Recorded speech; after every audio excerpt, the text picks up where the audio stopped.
सभी श्रोतागणों को हर हर महादेव। इंदिरा एकादशी को पितृपक्ष एकादशी के नाम से भी जाना जाता है।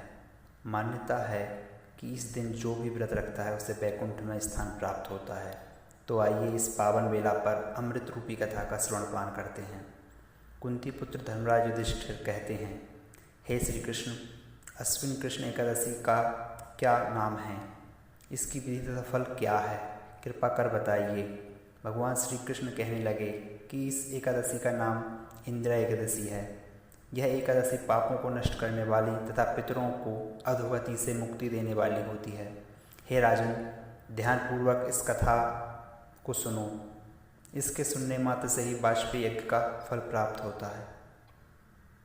प्राचीन काल सतयुग के समय में महिष्मती नाम की एक नगरी थी, जिसमें इंद्रसेन नाम का एक बहुत ही प्रतापी राजा धर्मपूर्वक अपनी प्रजा का पालन करते हुए शासन करता था।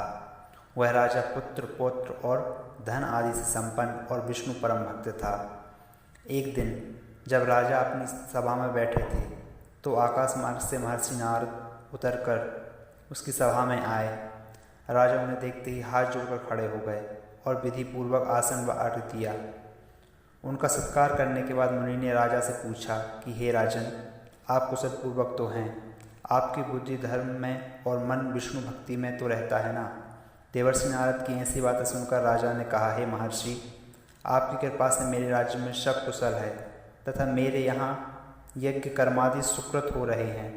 आप कृपा करके अपने आगमन का कारण कहिए। तब ऋषि कहने लगे कि हे राजन, आप आश्चर्य देने वाले मेरे वचनों को सुनो। मैं एक समय ब्रह्मलोक से यमलोक गया। वहाँ श्रद्धापूर्वक यमराज से पूजित होकर मैं धर्मशील और सत्यवान धर्मराज की प्रशंसा की। उसी यमराज की सभा में महान ज्ञानी और धर्मात्मा तुम्हारे पिता को एकादशी का व्रत भंग होने के कारण देखा। उन्होंने संदेश दिया, सो मैं तुमसे कहता हूँ।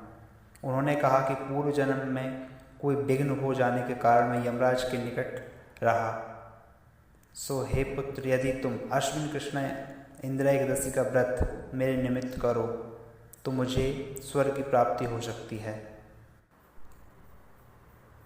इतना सुनकर राजा कहने लगा कि हे महर्षि, आप इस व्रत की विधि मुझसे कहिए। नारद जी कहने लगे, अश्विन माह की कृष्ण पक्ष की दशमी के दिन प्रातःकाल श्रद्धापूर्वक स्नान आदि से निवृत्त होकर पुनः दोपहर को नदी आदि में जाकर स्नान करें। फिर श्रद्धापूर्व पितरों का श्राद्ध करें और एक बार भोजन करें। प्रातःकाल होने पर एकादशी के दिन दातुन आदि करके स्नान करें। फिर व्रत के नियमों को भक्तिपूर्वक ग्रहण करते हुए प्रतिज्ञा करें कि मैं आज संपूर्ण भोगों को त्याग कर निराहार एकादशी का व्रत करूँगा। हे अच्युत, हे पुंडरीकाक्षा, मैं आपकी शरण हूँ, आप मेरी रक्षा कीजिए।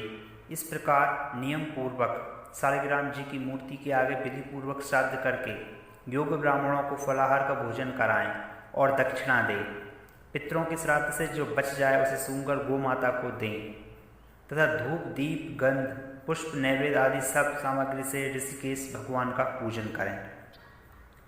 रात में भगवान के निकट जागरण करें। इसके पश्चात द्वादशी के दिन प्रातःकाल होने पर भगवान का पूजन करके ब्राह्मणों को भोजन कराएं। भाई बंधु, स्त्री और पुत्र सहित आप भी मौन होकर भोजन करें। नारद जी कहने लगे, हे राजन, इस विधि से यदि तुम आलस्य रहित होकर इस एकादशी का व्रत करोगे तो तुम्हारे पिता अवश्य ही स्वर्गलोक को जाएंगे। इतना कहकर नारद जी अंतर्ध्यान हो गए। नारद जी के कथनानुसार राजा द्वारा अपने बांधव तथा दासों सहित व्रत करने से आकाश से पुष्प वर्षा हुई और इंद्रसेन का पिता गरुड़ पर चढ़कर विष्णुलोक गया। राजा इंद्रसेन भी एकादशी के व्रत के प्रभाव से निष्कंटक राज्य करके अंत में अपने पुत्र को सिंहासन पर बैठाकर स्वर्गलोक गया। हे युधिष्ठिर, यह इंदिरा एकादशी के व्रत का महात्म्य मैंने तुमसे कहा। इसके पढ़ने और सुनने से मनुष्य सब पापों से छूट जाते हैं और सब प्रकार के भोगों को भोग कर वैकुंठ को प्राप्त होते हैं। ऐसी ही कथाओं के श्रवण हेतु हमारे चैनल को सब्सक्राइब वीडियो लाइक करें। जय लक्ष्मी नारायण।